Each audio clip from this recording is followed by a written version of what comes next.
नमस्कार मित्रांनो, मी अक्षय चव्हाण. आम्ही पटकी या चॅनलवर तुमचं स्वागत करतो. आम्ही पटकी वस्तू ग्रेट बेटमध्ये आज आपण भेटणार आहोत अरुण दत्तेंना. आज आपण त्यांच्याकडून जाणून घेऊ की त्यांचा प्रवास कसा होता आणि त्यांनी आज कुठल्या मूर्त्या साकारल्या किंवा किती मूर्त्या साकारणार आहेत त्याबद्दल आपण त्यांच्याकडून जाणून घेऊ. आता सर्वप्रथम तू एक तुझं इंट्रोडक्शन घे, की तुझं नाव आणि तुझं आज काय कार्यकिर्दी कशी आहे. माझं नाव पूर्ण अरुण दिवाकर दत्ते. मी बालपणापासून या क्षेत्रामध्ये आहे आणि साधारणतः गणपतीच्या शाडू मातीपासून मी सुरुवात केली आणि आज माझ्याकडे 22-25 फुटापर्यंत मूर्त्या बनतात आणि हा माझा प्रवास लहानपणापासून सुरुवात आहे. तर दादा, हा प्रवास तू एकट्याने चालू केला. बरोबर. तर म्हणजे लहानपणी असं होतं का की पुढचं म्हणजे जे फ्युचरमध्ये आपल्याला मूर्तिकारच बनायचं आहे, की लहानपणी काही वेगळी स्वप्न होती? नाही, लहानपणी तर बरीच स्वप्न ही वेगळी होती, पण मूर्ती क्षेत्र हा माझा खूप आवडता क्षेत्र आणि गणपती बनवणे, गणपती चित्र काढणे हे तर माझा खूप आवडता छंद. आणि मग या छंदातूनच मी एक आवड निर्माण केली आणि विषय केला की आपण गणपती बनवायचे आणि मग गणपती कसे बनवायचे आणि कुठे बनवायचे. तर माझे लाडके म्हणजे माझे गुरु विजय खातू हे माझे लहानपणापासून माझे एकदम गुरुच होते आणि मग त्यांच्याकडे येऊन तर ते माझी भावना अजून जास्त वाढत गेली, गणपतीचं छंद वाढत गेलं आणि मग त्यांच्या मूर्त्या बघून माझं प्रेम खूप वाढत गेलं आणि त्याच्यामुळे या क्षेत्रातच आपण करिअर करायचं की मोठं व्हायचं आणि गणपतीच्या मोठमोठ्या मूर्त्या बनवायच्या हे माझं स्वप्न होतं लहानपणाचं. म्हणजे लहानपणी सरांना, विजय खातू सरांना बघून जो प्रवास सुरू झालेला तो आज इथवर आलेला आहे. दादा, मला सांग की पहिली मूर्ती तू केव्हा साकारलीस आणि म्हणजे त्याचा अनुभव कसा होता तुझा? नाही, वयाच्या लहानपणापासून म्हणजे मी बोलतात ना साधारणतः शाळेत होतो तेव्हा मी 9-10 वर्षापासून गणपतीच्या मातीच्या मूर्त्या सुरू केल्या.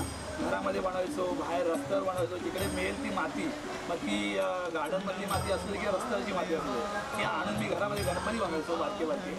आणि त्याच्यातून तो माझा प्रवास सुरू झाला आणि नंतर मग मी जे सरांकडे येऊन बरेचसे कामं शिकलो.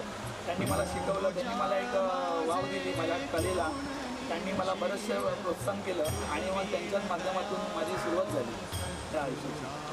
दादा, आता जसं तू म्हणाला की लहानपणापासून मूर्ती साकारतो, पण लहानपणी आपण मूर्त्या साकारल्या, पण आता जसं आज तू एक नामांकित मूर्तिकार किंवा सुप्रसिद्ध मूर्तिकार आहे, तर एक जेव्हा मंडळाचं टर्न होतं की लहानपणी आपण मूर्ती बनवतो ती आपली हौस असते, पण जेव्हा आपण मूर्ती या क्षेत्रात किंवा कला क्षेत्रात येतो मूर्तिकार म्हणून, तेव्हा पहिल्यांदा जेव्हा मूर्ती साकारायची होती जेव्हा मंडळाची, ते मंडळ कुठलं होतं किंवा तू तेव्हा तुझ्यावर आलेलं दडपण की मंडळाला पहिली मूर्ती आपली कारखान्यातून जाणार आहे, तर त्याचा काहीतरी एक 2010ला माझी सुरुवात झाली माझ्या मोठ्या कारखान्याची आणि तेव्हा मी मंडळाची सगळ्यात पहिली मूर्ती घेतली ती खारकराच्या एक ताड आणि त्यांची मूर्ती साधारणतः एक 10 फुटाची ते 12 फुटाची मूर्ती होती आणि मी स्वतःची मूर्ती कधी 10-12 फुटाची मूर्ती बनवली नव्हती आणि एक घाबरत ती मूर्ती मी सुरुवात केली आणि त्याच वर्षी मला कमीत कमी 11 गणपती माझ्याकडे होते मंडळाचे. पहिल्याच वर्षी 11 गणपती मंडळाचे होते आणि ते व्यवस्थितपणे मी पार पाडले आणि छान अशी मूर्ती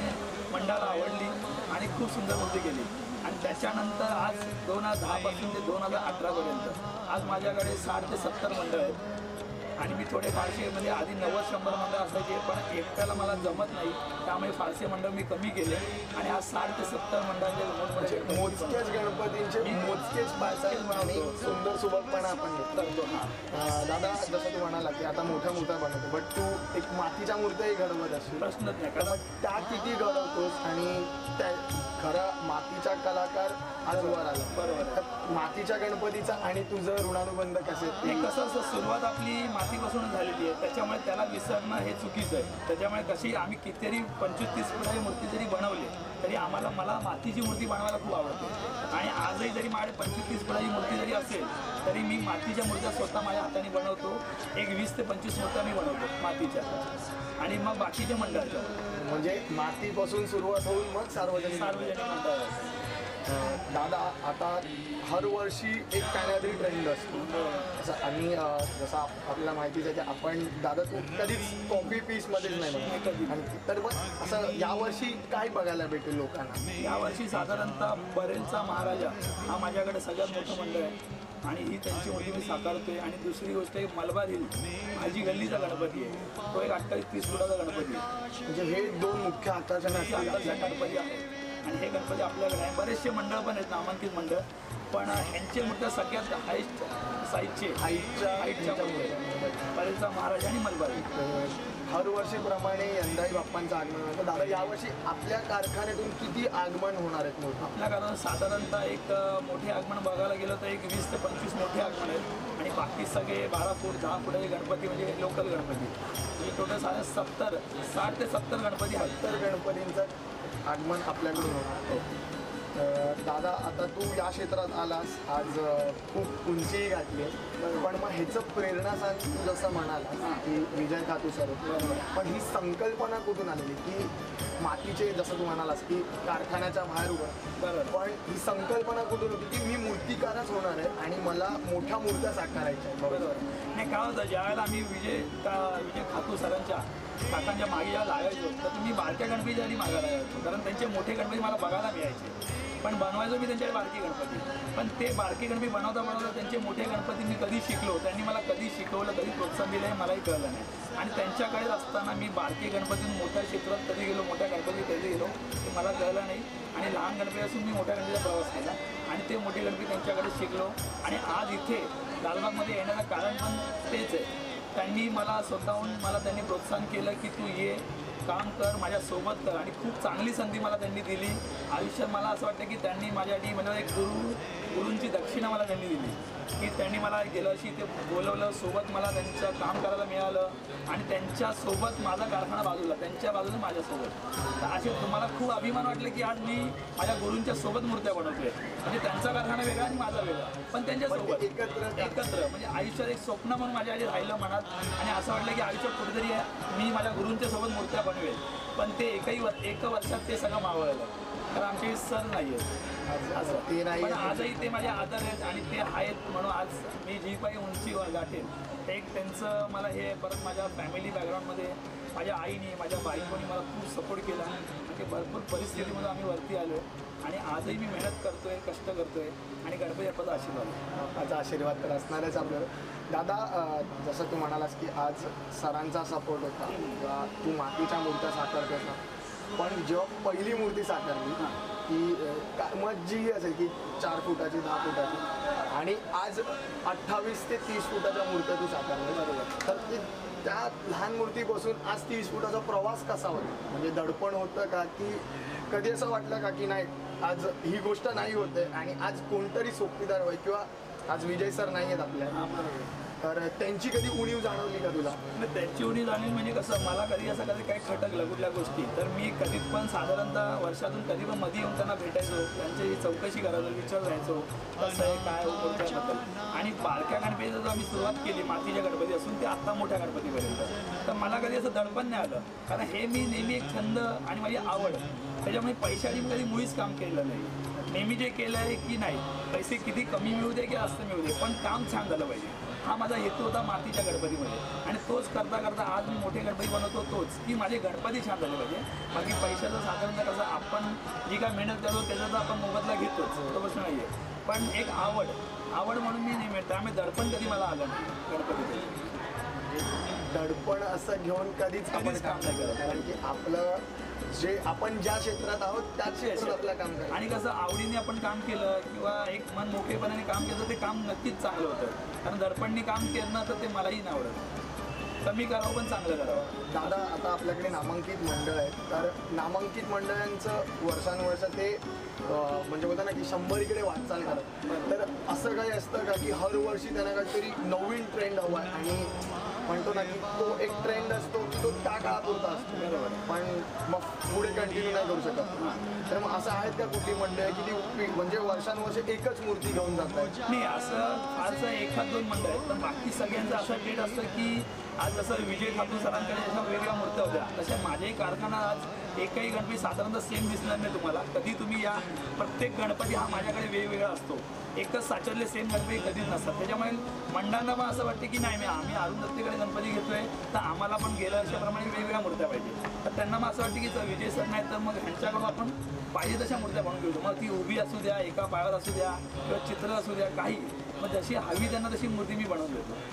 दादा प्रत्येक मूर्तिकार आपल्या गणपतीच्या म्हणजे आपल्या मूर्तीला काहीतरी टच देतो. तर असं तुझी काय स्पेशालिटी आहे त्याच्यात? माझी स्पेशालिटी अशी की मी स्वतः गणपती पूर्ण उभा करतो आणि जे काही डायरेक्ट जॉब असेल तर मी कुणालाही माझ्या कारखान्यात कुठलाही कारागीर दुसरा काम करत नाही आहे. फक्त मी डायरेक्ट जॉब आहे ते सगळं मी स्वतः करतो कारण ते मला थोडंफार येतं आणि ते केल्यामुळे मग बाकीचे फिनिशिंगमध्ये ते म्हणजे कारागीर करतात. म्हणजे 70च्या 70 गणेश मंडळांचे डायरेक्ट जॉब जे आहे ते तू कर. मी स्वतः करतो. हो, माझ्याकडे कुठलाही कारागीर नाही. त्याच्यासाठी परफेक्शन जे लागतं ते तुला स्वतःला.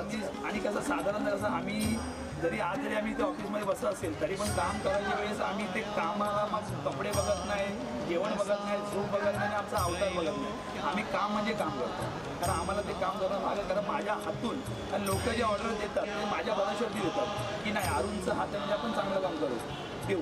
आणि मग आपण जर ते जर दुसरा कारागीर करून घेतलं आणि ते जर नाही आवडलं तर मग नाव आपलंही खराब होतं. त्याच्यामुळे सांगण्याचं तात्पर्य असं की माझ्या हातूनच जेवढं चांगलं होईल तेवढं मी करायचा प्रयत्न करतो. दादा आज हातू सर नाही आहे, यांना थोडं जागेचा इश्यू झाला त्यामुळं आता ॲक्च्युअली कारखाना स्टार्टअप व्हायला खूप लेट झाला. बरोबर सर, त्याचं काहीतरी म्हणजे बोलतो ना की त्याचं प्रेशराईज आहे का मंडळांचं की नाही? आज विजय सर नव्हते त्याच्यामुळे खूप फरक पडला जागेचा की जो बरेच वर्षामध्ये आम्ही काम करायचो. आज एवढे वर्ष झाले की बरेच 18-20 वर्ष आले की विजय खातू एक तिकडे ब्रँड होतं आणि त्यांच्या नावात तो बरेच वर्ष त्यांच्या नावाने ओळखलं जात होता. पण आज तिकडे बऱ्याचशा गोष्टी घडल्यामुळे ते जागा काय आम्हाला मिळवता आली नाही.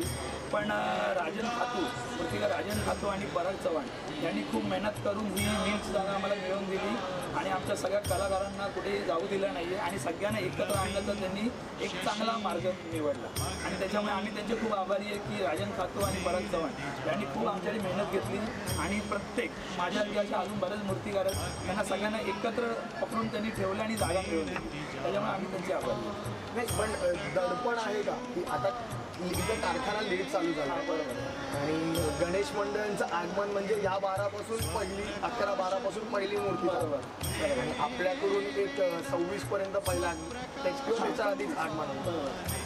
तर मग हा जो शॉर्ट पिरियड आहे त्याच्यात आपल्याला मूर्त्या साकारायच्या नाही. दडपण तर थोडंफार मनावरती आता साधारणतः आहे आता कारण गणपतीला दिवस भरपूर कमी आहेत आणि बऱ्याच मंडळाचे 25-25 थोड्या मूर्त्या उभ्या करायचे आणि ते सगळ्यांच्या वेळेवरती गणपती आपल्याला काढायचे पण आगमन पण. त्याच्यामुळे आम्ही सकाळी 8 वाजल्यापासून ते रात्री 2 वाजेपर्यंत 3 वाजेपर्यंत आम्ही नाईट करतोय.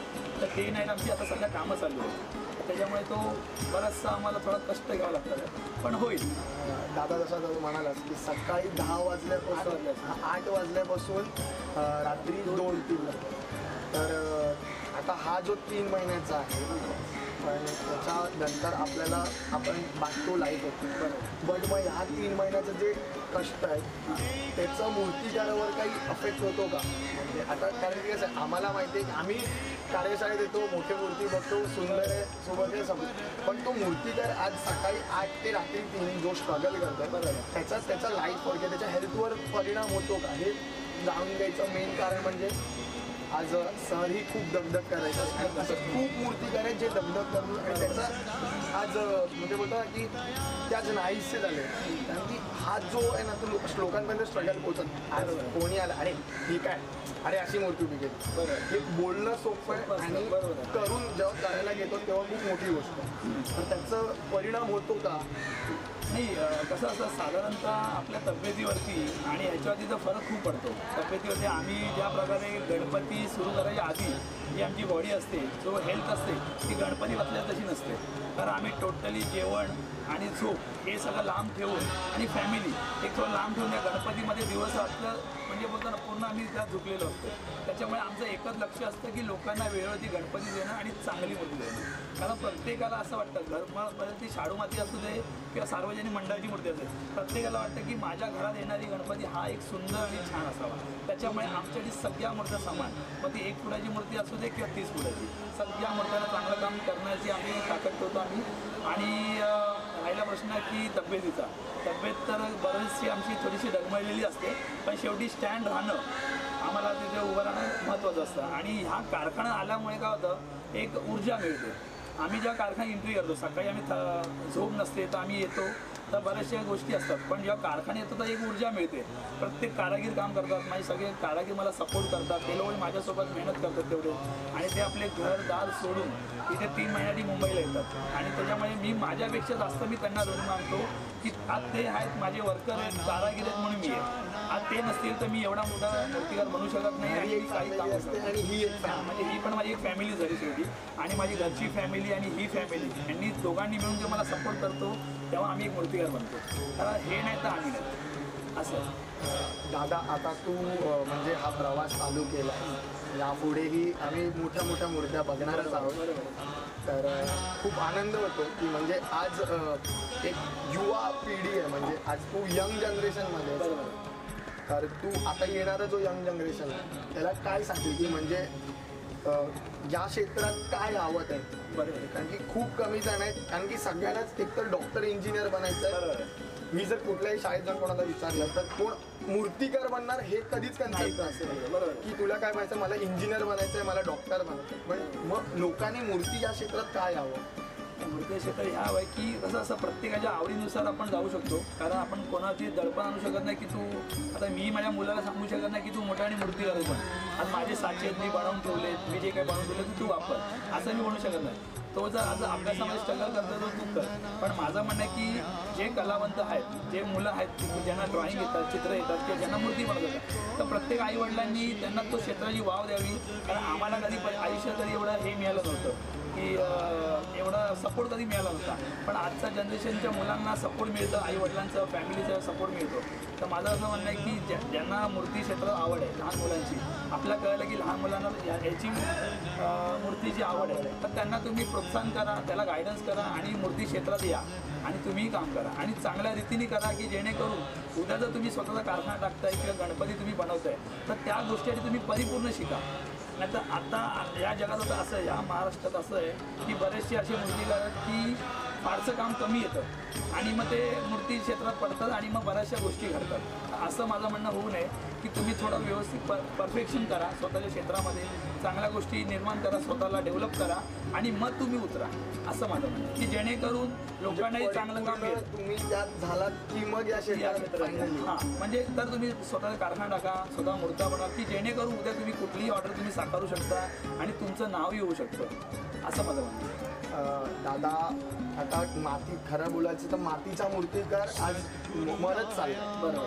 खूप कमी आहेत किंवा म्हणजे बोटावर मोजणारे मातीचे खरे मूर्तिकार उरले. बरोबर. बाकी तर सगळे इम्पोर्ट करून एक्सपोर्ट करून जे करतायत ते चालू, पण खरा मातीचा हाती घडवणीचे मूर्तिकार खूप कमी राहील. तर मग यासाठी काय प्रयत्न करावे, म्हणजे लोकांनी आणि BMCनी काय करावं की ते जगले पाहिजे? माझं म्हणणं असं आहे की पहिली गोष्ट BMCनी हे जे माती प्लास्टर ऑफ पॅरिसचे जे गणपती येतात बाहेरून हे सगळं बंद केलं पाहिजे आणि जे आपले मातीचे कलाकार आहेत जे महाराष्ट्रातले त्यांना सगळ्यांना वाव दिली पाहिजे आणि प्रत्येक मूर्तिकाराने कमीत कमी 100-200 गणपती बनवले पाहिजे, मातीचे गणपती. म्हणजे जेणेकरून काय होतं, आज कोणी येतं, गणपती आणतो आणि मूर्त्या विकतात आणि धंदा करतो. त्याच्यामुळे हा साधारणतः एक छोटासा व्यवसाय झाला आहे. म्हणजे आज कोणालाही काही येत नाही, त्यातला गंधही माहीत नसेल तरी तो आज मूर्त्या आणणार आणि व्यवसाय करणार. पण त्याच्यामुळे काय होतं, त्या लोकांनी व्यवसाय केल्यामुळे काय होतं, बाजूतला कोण गरीब मुलगा असेल तेव्हा मातीचे गणपती बनवतो पण त्याचा धंदा हे होतं, त्याच्यामुळे त्याला वाव मिळत नाही. पण जर तिकडे तुम्ही प्लास्टर ऑफ पॅरिसचे गणपती बंद करताय तर तो बारका मुलगा आज मातीचे त्यांनी 20 मूर्त्या बनवल्या, पुढचे 25 मूर्त्या, तर त्याला वावही मिळेल आणि प्लस दोन पैसे मिळतील आणि तोही मोठा होईल. त्याच्यामुळे माझं असं म्हणणं आहे की पर्यावरणाच्या दृष्टिकोनाने लोकांनी हे घरगुती गणपती फक्त मातीचे आणि इको फ्रेंडलीचेच घ्यावे असं माझं म्हणणं आहे आणि प्लास्टर ऑफ पॅरिसचे नाही घ्यायचे. जर मंडळाचे असेल तर ठीक आहे, कारण ते मोठे गणपती काय मातीचे बनू शकत नाही, पण बारके गणपती साधारणतः घरगुती गणपती हे सगळे टोटली मातीचे घ्यावे असं माझं म्हणणं आहे. मित्रांनो, आपण आज दादाबरोबर संवाद साधला. आज दादा खूप मोठ्या मूर्त्या साकारतोय. यंदाचे दादानी सांगितलं की यंदाचे 2 खास आकर्षण मंडळ आहेत तुमच्याकडे आणि दादानी त्याचा प्रवासही सांगितला की 2010 पासून आज 2018पर्यंतचा घडलेला प्रवास किंवा कष्ट. खरं तर हा प्रवास वयाच्या 9व्या-10व्या वर्षी चालू झालेला, पण आज तो खऱ्या स्वरूपाने आज लोकांपुढे आला आहे आज दादाबरोबर म्हणजे बोललो आपण आणि त्या दादाच्या आज भावना आपण जाणून घेतल्या. त्याबद्दल दादा तुझे खरंच आभारी आहे की तू आज तुझ्या वेळातला वेळ देऊन आमच्यासाठी थांबलास आणि आज आम्हाला टाइम दिला. नाही, थँक्यू. तुम्ही करता आज लोकांपर्यंत तुम्ही बऱ्याचशा गोष्टी पोहोचवता, म्हणजे मूर्तिकारांची इंटरव्ह्यूवर घेऊन. तर आम्हालाही बरं वाटतं की ठीक आहे, चला आपली भावना नवीन मूर्तिकारांपर्यंत पोचावे किंवा नवीन जे कलावंत आहेत त्या लोकांपर्यंत पोचावे आणि त्यांनाही बऱ्याचशा गोष्टी कळू दे जे नवीन पिढी आहेत. आणि अशा प्रकारे तुम्ही सगळं करता, सहकार्य करता, हे तुमचंही मी धन्यवाद मानतो. थँक्यू दादा.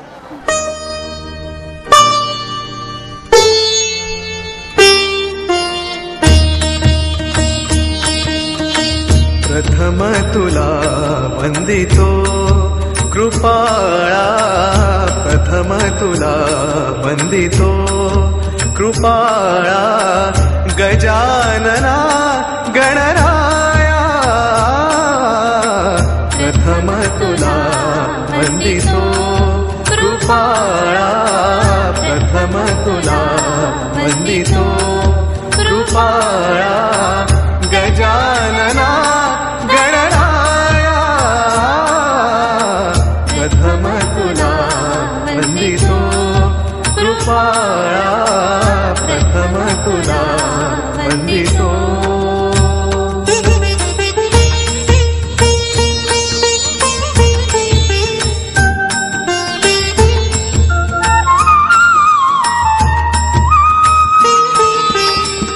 विघ्न विनाशक गुणीजन पालक, विघ्न विनाशक गुणीजन पालक,